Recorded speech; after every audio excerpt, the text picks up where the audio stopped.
Niki Andriani dan Alif Febriansyah baru saja pindah ke sebuah kontrakan kecil di Desa Sukamenak, Kecamatan Margahayu.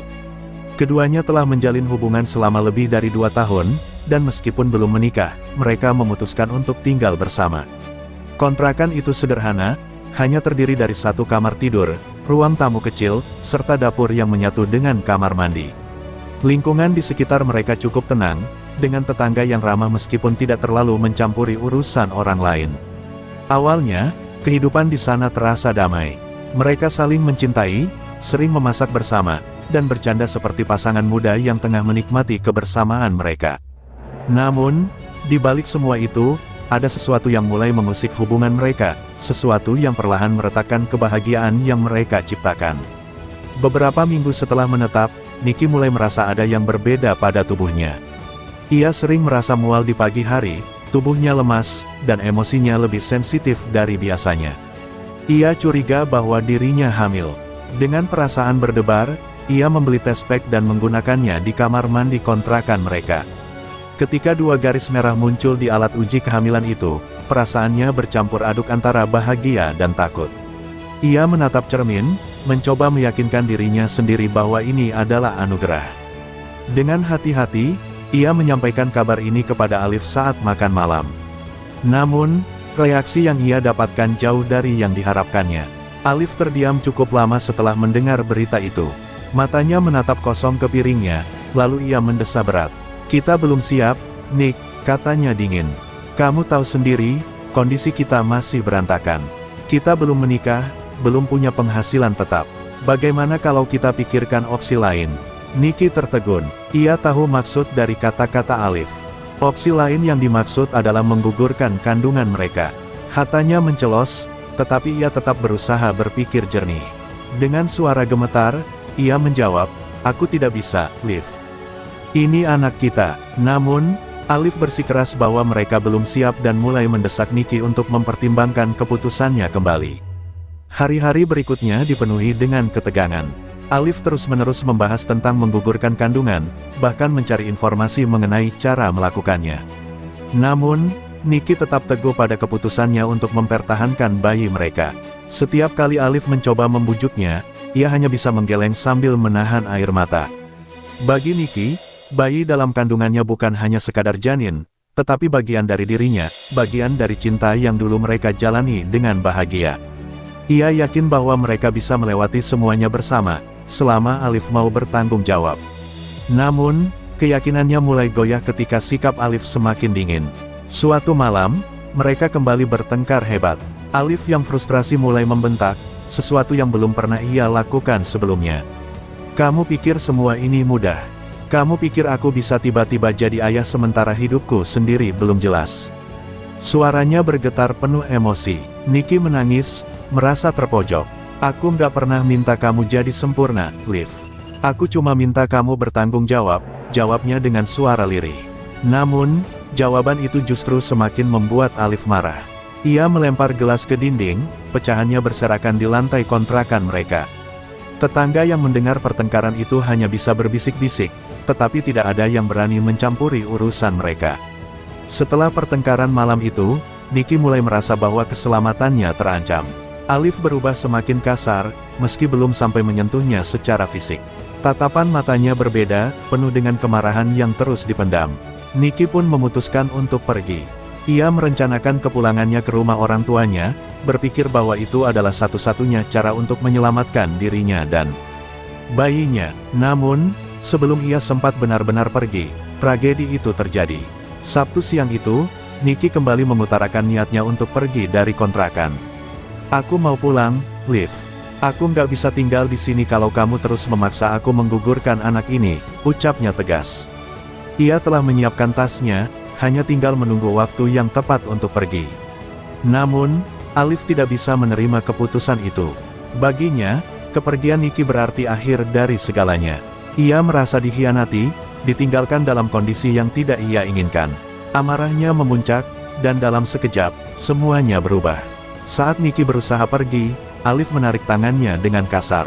"Kamu nggak bisa pergi seenaknya," bentaknya. Niki berusaha melepaskan diri, tetapi genggaman Alif semakin kuat. "Lepasin aku, Alif. Teriaknya panik. Namun, Alif justru semakin emosional. Dengan dorongan penuh kemarahan, ia mendorong Nicky hingga terjatuh ke lantai. Nafasnya memburu, pikirannya kacau, dan sebelum ia bisa berpikir jernih, tangannya sudah mencengkeram leher Nicky. Ia mencekik kekasihnya dengan sekuat tenaga, tidak peduli pada tatapan memohon yang diberikan Nicky. Beberapa menit kemudian, Nicky terkulai lemas. Tubuhnya diam tak bergerak, wajahnya membiru, dan matanya kosong.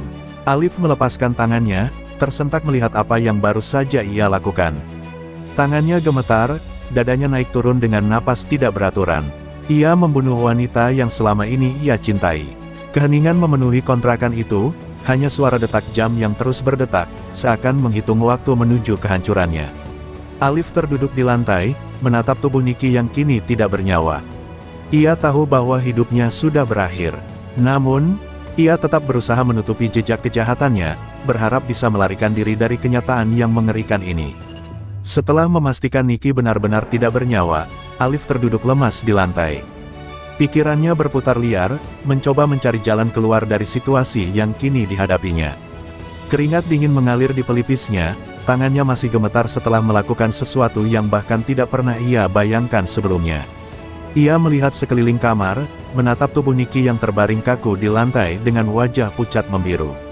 Napasnya terengah, dadanya naik turun dengan ketakutan. Ia tahu, jika ada yang mengetahui perbuatannya, hidupnya akan berakhir di balik jeruji besi.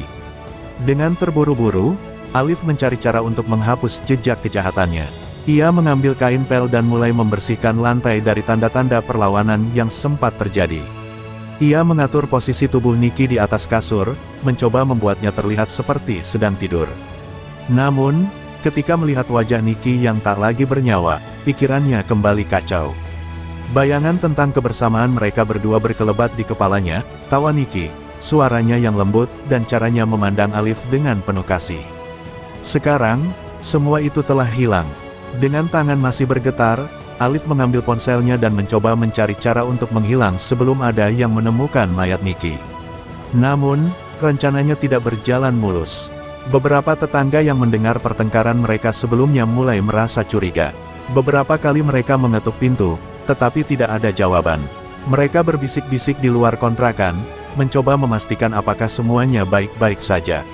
Salah satu tetangga yang paling penasaran, Pak Heru, akhirnya mencoba mengintip melalui jendela yang tidak sepenuhnya tertutup. Apa yang dilihatnya membuatnya merinding. Nicky tergeletak di atas kasur dengan posisi aneh, sementara Alif tampak mondar-mandir dengan gelisah. Rasa curiga semakin kuat, dan mereka pun memutuskan untuk mengambil tindakan. Ketika sore mulai menjelang, ketukan di pintu kontrakan semakin keras. Warga sekitar yang sudah mencium sesuatu yang tidak beres mulai berani bertindak. Alif, Nicky, kalian di dalam. Suara Pak Heru menggema di luar. Tidak ada jawaban. Beberapa warga yang berkumpul semakin merasa resah. Salah seorang pemuda bernama Riko memberanikan diri untuk mencoba membuka pintu, dan ternyata pintu tidak dikunci. Dengan hati-hati, ia mendorongnya perlahan, dan bau aneh mulai menyeruak dari dalam ruangan.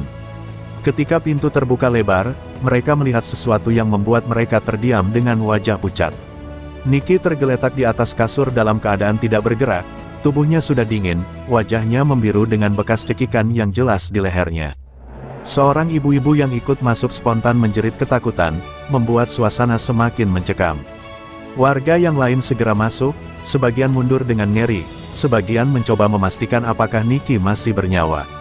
Namun, dari kulitnya yang sudah mulai pucat dan tubuhnya yang dingin, mereka tahu sudah terlambat. Sementara itu, Alif sudah tidak ada di tempat.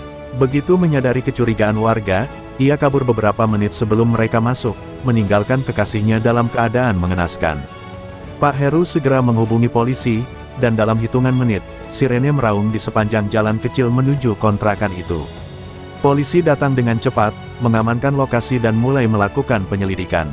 Ketika melihat kondisi korban dan mendengar kesaksian warga, hanya ada satu nama yang langsung mereka curigai, Alif Febriansyah. Polisi bergerak cepat. Setelah mendapatkan informasi dari warga sekitar, mereka segera mencari keberadaan Alif.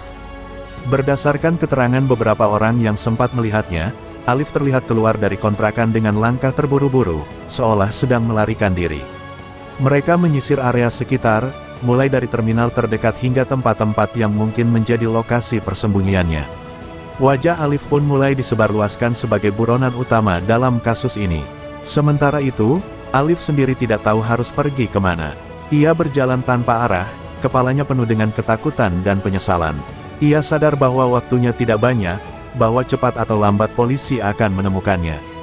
Dengan sisa uang yang ia punya, ia mencoba mencari tempat untuk bersembunyi. Ia menghubungi salah satu temannya, Reza, dan meminta izin untuk menginap tanpa memberikan alasan yang jelas. Reza yang tidak curiga membiarkannya masuk, tetapi ia mulai merasa ada yang aneh dengan sikap Alif. Ketika berita pembunuhan itu mulai tersebar di media sosial dan televisi lokal, Reza yang kebetulan melihat berita tersebut langsung merasa merinding. Nama Alif disebut-sebut sebagai tersangka utama, dan kini wajahnya terpampang di layar televisi.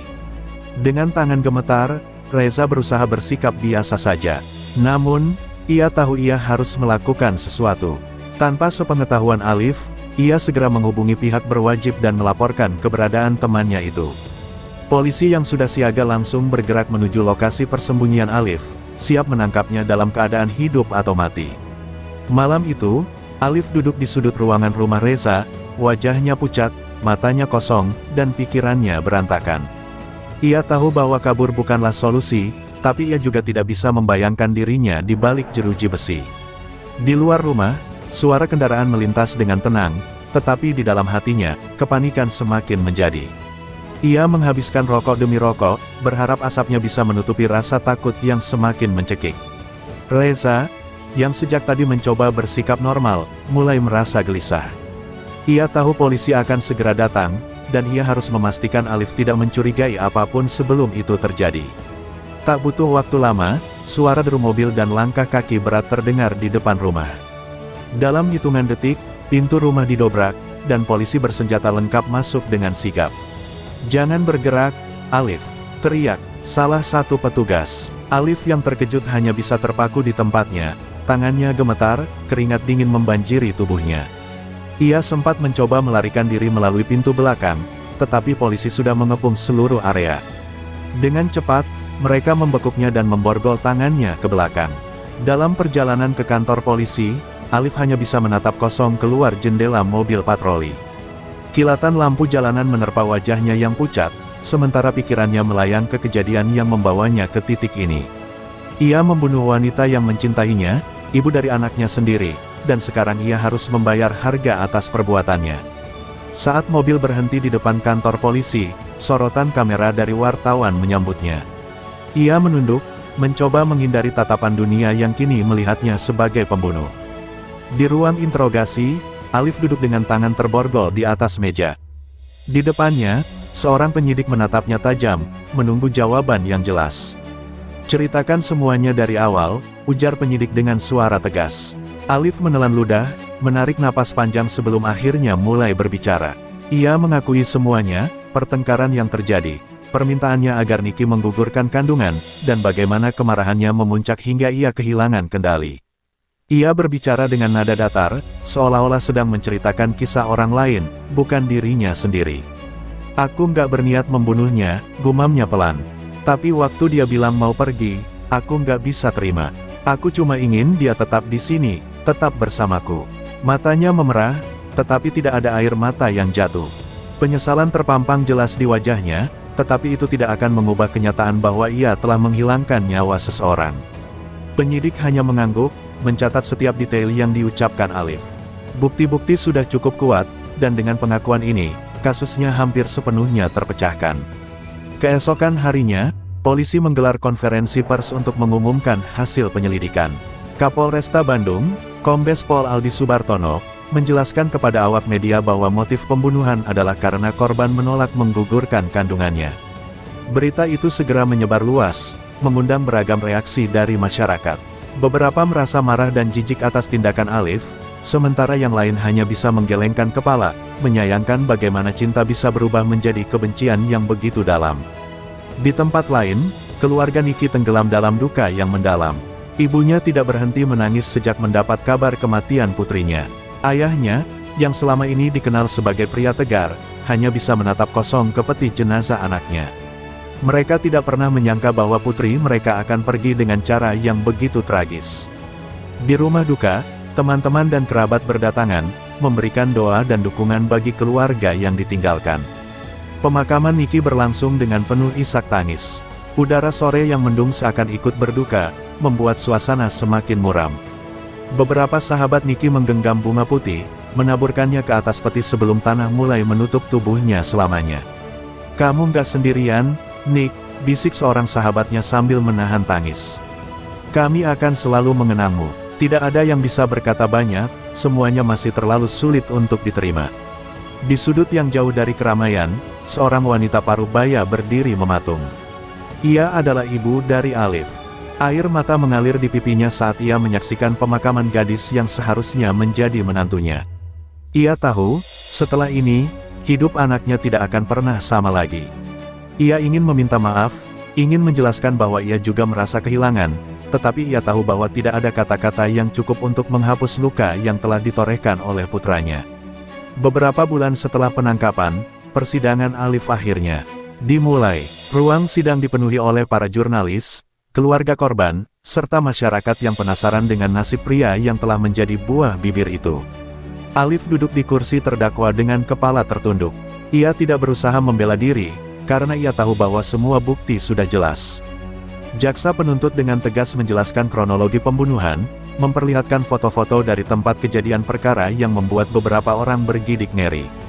Di sisi lain, pengacara Alif mencoba memberikan pembelaan bahwa kliennya melakukan pembunuhan dalam keadaan emosi yang tidak terkendali, bukan sebagai tindakan yang telah direncanakan.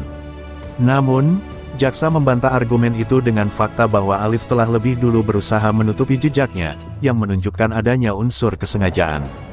Hakim mendengarkan kedua belah pihak dengan saksama sebelum akhirnya menunda sidang untuk mempertimbangkan vonis yang akan dijatuhkan. Saat keluar dari ruang sidang, Alif melihat sekilas ke arah keluarga Nicky. Mata ibunya yang penuh kebencian menusuk jantungnya, membuatnya sadar bahwa tidak ada kata maaf yang akan cukup untuk menebus dosanya. Ia ingin berbicara, ingin meminta maaf secara langsung, tetapi tidak ada kata-kata yang bisa keluar dari mulutnya. Ia hanya bisa menunduk dan mengikuti langkah petugas yang membawanya kembali ke tahanan. Hari yang dinantikan tiba, ruang sidang dipenuhi oleh banyak orang, termasuk keluarga korban, keluarga terdakwa, serta para jurnalis yang ingin mengetahui nasib Alif Febriansyah. Suasana mencekam saat hakim memasuki ruang sidang dan semua orang diminta berdiri. Alif duduk di kursi terdakwa dengan wajah datar. Sementara itu, ibunya yang duduk di bangku pengunjung tidak bisa menahan tangisnya.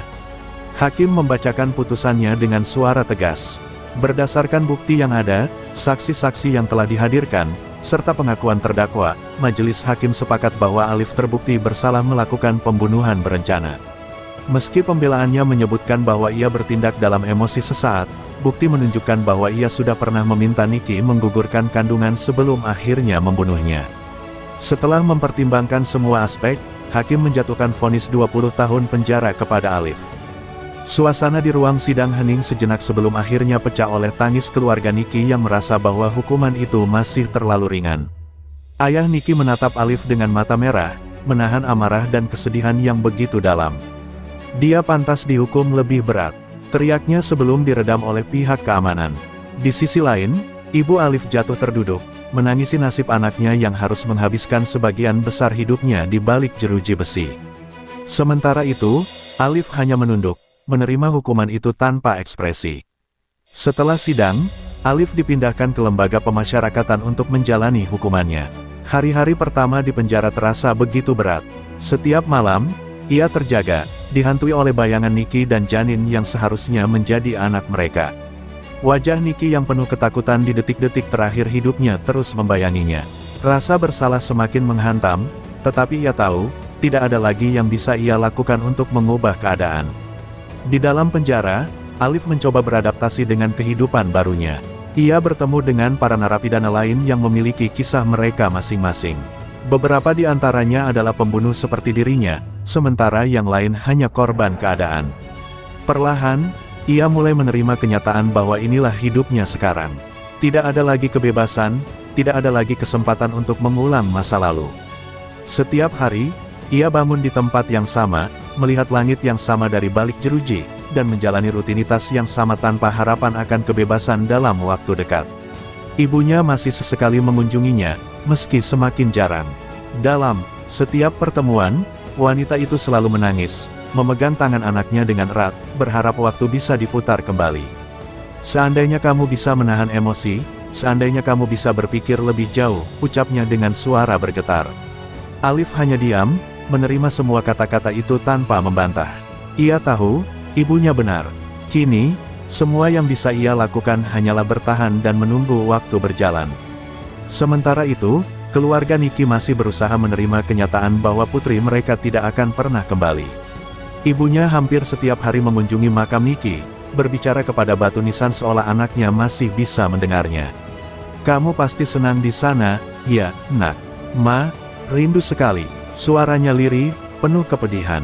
Ayahnya, yang sebelumnya tegar, kini lebih banyak menghabiskan waktu di rumah, diam dalam pikirannya sendiri. Teman-teman Niki juga masih berduka.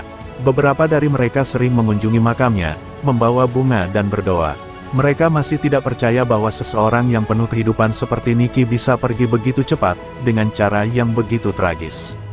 "Seandainya kita bisa melakukan sesuatu untuk mencegah ini," gumam salah seorang sahabatnya. Tapi mereka tahu, tidak ada yang bisa mengubah masa lalu. Waktu berlalu, tapi luka yang ditinggalkan peristiwa ini tidak pernah benar-benar sembuh. Bagi keluarga dan sahabat Niki, kehilangan ini adalah sesuatu yang akan mereka bawa selamanya. Bagi Alif, hukuman 20 tahun di penjara mungkin akan berakhir suatu hari nanti, tapi rasa bersalah yang menghantuinya tidak akan pernah bisa hilang. Dan bagi dunia, ini hanyalah satu dari banyak kisah tragis yang terjadi karena cinta yang berubah menjadi bencana. Hari-hari di penjara terasa lambat bagi Alif. Setiap malam, ia terjaga, memikirkan wajah Niki yang penuh ketakutan di detik-detik terakhirnya. Bayangan itu datang dalam tidurnya, dalam setiap sudut ruangan sempit yang kini menjadi dunianya. Ia kerap duduk termenung di sudut sel, mengulang-ulang pertanyaan yang tidak akan pernah mendapat jawaban, bagaimana jika aku tidak melakukannya? Di antara para narapidana, Alif bukan yang paling keras. Ia lebih banyak diam, tenggelam dalam pikirannya sendiri. Beberapa tahanan lain mencoba mengajaknya berbicara, tapi ia jarang merespons. Ia menyadari bahwa di tempat ini, kebanyakan orang telah kehilangan sesuatu, kebebasan, keluarga, masa depan. Tapi apa yang ia hilangkan lebih besar dari itu. Ia telah kehilangan seseorang yang seharusnya mendampinginya, seseorang yang mencintainya, dan yang lebih menyakitkan, ia sendiri yang menghilangkan nyawa itu. Setiap kali ibunya datang menjenguk, tatapan wanita itu semakin kosong. Wajahnya yang dulu penuh kasih kini dipenuhi kesedihan yang tidak bisa disembunyikan. "Kamu makan cukup?" tanyanya pelan suatu hari. Alif mengangguk, meskipun kenyataannya ia kehilangan nafsu makan. "Jaga dirimu, ya, Nak," lanjut ibunya sebelum pamit. Saat pintu ruang kunjungan tertutup, Alif hanya bisa menatap kepergiannya dengan perasaan hampa. Ia tahu, setiap pertemuan mereka adalah pengingat akan kehidupan yang telah ia hancurkan, bukan hanya untuk dirinya sendiri, tetapi untuk semua orang yang mencintai Niki. Beberapa bulan berlalu, dalam kesunyian selnya, Alif mencoba menulis surat kepada keluarga Niki. Ia tidak tahu apakah surat itu akan sampai, atau apakah mereka akan membacanya, tetapi ia merasa harus melakukannya. Dengan tangan gemetar, ia menuliskan kata-kata yang selama ini tertahan di hatinya. "Kepada keluarga Niki, aku tidak meminta maaf karena aku tahu kata-kata tidak akan pernah cukup. Aku hanya ingin kalian tahu bahwa aku menyesali semuanya, setiap detik, setiap napas yang masih kuambil di tempat ini. Aku sadar bahwa aku telah merenggut sesuatu yang tidak bisa digantikan. Aku tidak berharap dimaafkan, karena aku sendiri tidak bisa memaafkan diriku sendiri. Tapi jika suatu hari kalian bisa menemukan kedamaian, aku berharap itu bisa terjadi tanpa bayangan kehadiranku di hidup kalian. Alif." Surat itu ia titipkan kepada petugas penjara, tetapi tidak pernah ada kabar apakah surat itu sampai atau tidak. Ia tidak berani berharap akan ada jawaban. Ia tahu bahwa di luar sana, keluarga Niki pasti masih dihantui oleh kehilangan yang ia sebabkan. Tidak ada yang bisa menghapus rasa sakit itu. Tidak ada yang bisa mengubah apa yang telah terjadi. Sementara Alif menjalani hukumannya, dunia di luar terus berjalan. Keluarga Niki perlahan mencoba bangkit, meskipun luka itu masih menganga. Ibunya mulai kembali bekerja, meskipun setiap kali ia melewati kamar kosong Niki, hatinya mencelos. Ayahnya lebih banyak diam, tidak lagi seceria dulu. Sementara itu, sahabat-sahabat Nicky mulai melanjutkan hidup mereka, meskipun kenangan tentangnya tetap hidup di setiap pertemuan mereka. Di media sosial, kasus ini masih menjadi pembicaraan. Setiap kali ada berita tentang kasus serupa, nama Nicky sering disebut sebagai pengingat akan bagaimana kekerasan dalam hubungan bisa berakhir tragis. Organisasi perempuan mulai mengangkat kisahnya sebagai contoh betapa pentingnya melindungi hak-hak perempuan dalam hubungan.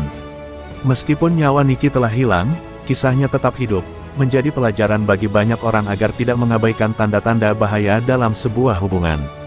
Alif mungkin akan menghabiskan 20 tahun hidupnya di balik jeruji, tetapi bagi keluarga Nicky, hukuman itu tidak akan pernah cukup untuk menggantikan apa yang telah hilang. Tidak ada jumlah tahun yang bisa mengembalikan seseorang yang dicintai. Dan meskipun waktu berjalan, ada luka yang tidak akan pernah benar-benar sembuh. Tahun-tahun berlalu perlahan bagi Alif. Hidup di balik jeruji besi mengubahnya menjadi seseorang yang berbeda. Ia tidak lagi pria muda yang penuh amarah seperti saat pertama kali masuk. Kini, ia lebih banyak diam, mengamati, dan menerima nasibnya. Setiap hari ia bangun pagi, melakukan pekerjaan di dalam lapas, mengikuti program pembinaan, dan kembali ke selnya saat malam tiba. Rutinitas ini terus berulang, seperti roda yang tidak pernah berhenti berputar. Di dalam penjara, ia mulai mendekatkan diri dengan agama. Ia membaca kitab suci, mengikuti pengajian, dan mencoba mencari kedamaian di antara dinding-dinding sempit yang mengurungnya.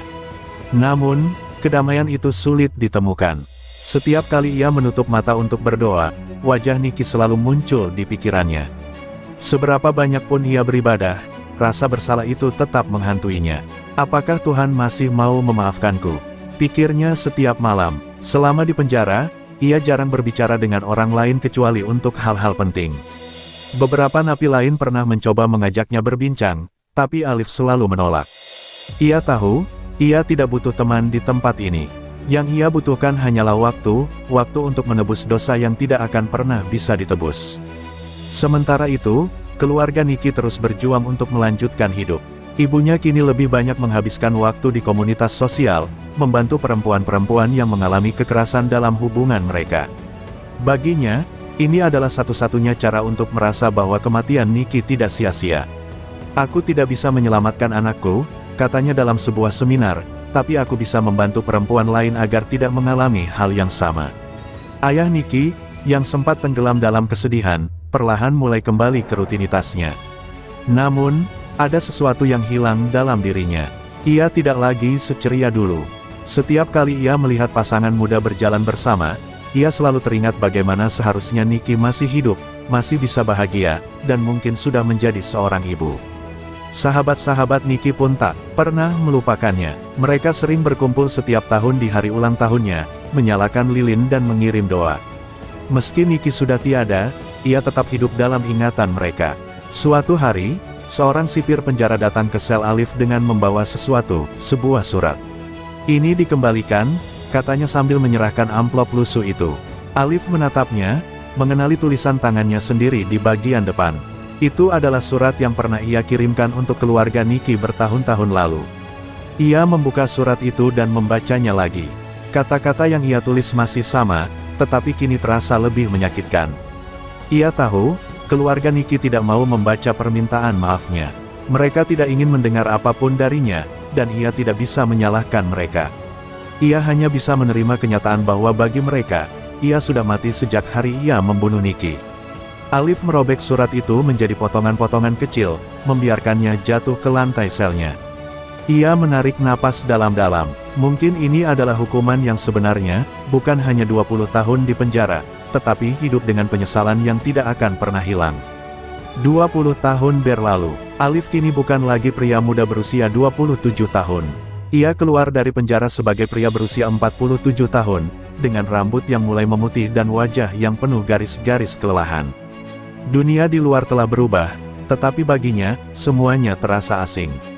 Ia melangkah keluar dari gerbang penjara tanpa tahu harus kemana. Tidak ada keluarga yang menjemput, tidak ada teman yang menunggu. Ia berjalan perlahan di trotoar, merasakan udara bebas untuk pertama kalinya setelah 2 dekade. Namun, kebebasan itu terasa hampa. Tidak ada tempat yang bisa ia tuju, tidak ada orang yang menantinya. Ia sadar bahwa penjara bukan hanya tempat dengan jeruji besi. Penjara yang sesungguhnya ada di dalam dirinya sendiri, penjara rasa bersalah yang akan selalu mengikutinya, kemanapun ia pergi. Di kejauhan, ia melihat seorang ibu muda berjalan sambil menggendong bayinya. Pemandangan itu membuatnya teringat pada Nikki, pada anak yang seharusnya mereka miliki. Tapi semua itu sudah hilang, terkubur bersama waktu yang tidak bisa ia kembalikan.